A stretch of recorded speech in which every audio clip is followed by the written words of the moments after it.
until now, Joe Biden, as president-elect, has not had any contact to federal agencies to coordinate on issues of national security or public health. But now, 16 days after his decisive victory, the transition process officially begins. This morning, President Trump is finally showing signs of relenting, his administration clearing the way for the transition of power to officially begin. Sources confirming to ABC that Trump's chief of staff, Mark Meadows, issued a memo to staff overnight, saying the White House will comply with all actions needed to ensure the smooth transfer of power, but warning them not to speak to the Biden team without authorization. This comes just hours after the General Services Administration, the government agency responsible for facilitating the transfer of power, finally declared Joe Biden the apparent winner of the 2020 election after delaying for over 2 weeks, giving the incoming administration access to key resources like the White House Coronavirus Task Force and classified intelligence briefings. Its director attempting to explain the holdup in a letter to Biden, saying her decision to move forward now was triggered by recent developments involving legal challenges and certifications of election results, and that she received threats directed at my safety, my family, my staff, and even my pets in an effort to coerce me into making this determination prematurely,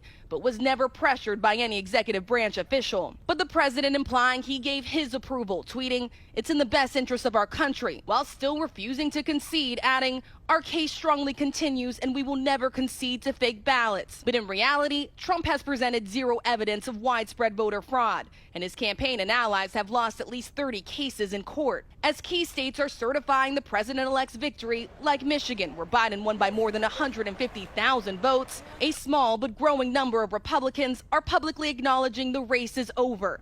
Louisiana Senator Bill Cassidy tweeting he voted for President Trump, but Joe Biden won. Even conservative firebrand Rush Limbaugh, who was awarded the Medal of Freedom by the president, slamming the Trump legal team's efforts. They promised blockbuster stuff, and then nothing happened. And that's not, well, it's not good. The Biden transition team wasting no time, unveiling his first cabinet picks. Sir, do you expect Republicans to put up any significant roadblocks blocks to your nominations? Are you kidding me? And some of the president-elect's nominations could face a tough confirmation battle in the Senate, but if confirmed, they would make history. Sources say Biden could tap Janet Yellen. She would be the first woman to serve as Secretary of Treasury. Alejandro Mayorkas would be the first Latino and the first immigrant to head the Department of Homeland Security. And Avril Haines would be the first woman to serve as the Director of National Intelligence. George. Okay, Rachel, thanks very much. Let's get some analysis now from our chief White House correspondent, John Carl. And John, we also know that the president-elect is picking his longtime aide, Antony Blinken, for Secretary of State, Jake Sullivan for National Security Advisor. When you look at the picks so far as a whole, he's trying to balance loyalty and diversity. Clearly, and diversity is a key factor. He's going to have a diverse cabinet. You see that with those first picks. As you heard Rachel mention, history-making picks. I think about Secretary of Treasury. Ever since George Washington appointed Alexander Hamilton to that post, it's been held by white men. Now you'll have your first woman in that spot. But you'll also have people who have decades of experience working with Joe Biden. These are people he knows, people he has worked with. Just look at the picks for Chief of Staff and Secretary of State. Between the two of them, you have a combined half-century of experience working with Joe Biden.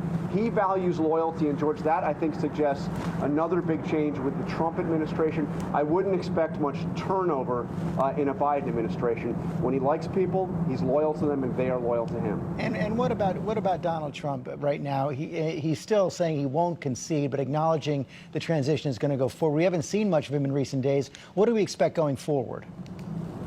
Well, you know, he made it clear, even as he was conceding that Joe Biden is the president-elect, sort of, he certainly didn't concede he had lost this race. I don't expect we'll ever see that concession. He is going to leave on January 20th. I expect at some point we will hear a speech from him, but George, it may well be a speech announcing that he is intending to run for president again. Most of the people that I've spoke to close to him suggest that he will make it clear that he is not done.